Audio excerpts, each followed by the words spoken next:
কি প্রথমত যে ডিসেম্বরে যেহেতু ডক্টর ইউনূস উনি কথা দিয়েছেন যে নির্বাচন উনি দিবেন, এবং কথা দিলে কথা রাখতে হয় এই কারণে যে কোমলমতি ছাত্রছাত্রীরা যারা জীবন দিয়েছে, যারা রক্ত দিয়েছে, যারা পঙ্গু হয়েছে এই রাষ্ট্রে, তারা স্পেশালি ইন্ডিয়ানদের প্রভাবমুক্ত এবং ডেমোক্রেটিক বাংলাদেশ থাকার জন্য তারা জীবন দিয়েছে।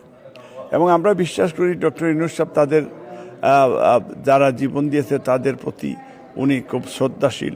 সেই শহীদদের আত্মার সাথে যাতে আমরা বিশ্বাসঘাতকতা না করি, সেই হিসাবে ডক্টর ইউনূস যেহেতু বলেছেন ডিসেম্বরে নির্বাচন করবেন, এবং সেইখানে আমাদের ভারপ্রাপ্ত চেয়ারম্যান জনাব তারেক রহমান সাহেবও উনি বলেছেন যে ওনাকে সহযোগিতা করছেন এবং সহযোগিতা করতে চান।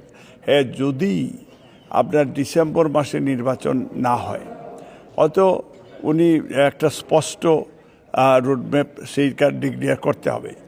যদি বিএনপি বা বাংলাদেশের জনগণ যদি মনে করে যে এটা ভেরি দীর্ঘায়িত হইতে পারে, তখন বিএনপি যেহেতু আমরা আন্দোলন করেছি গত 15 বছর মানুষের ভোটাধিকার ফিরিয়ে দেওয়ার জন্য আমরা আন্দোলন করেছি মানুষের সেই বাক স্বাধীনতা, সংবাদপত্রের স্বাধীনতা এটা ফিরিয়ে দেওয়ার জন্য।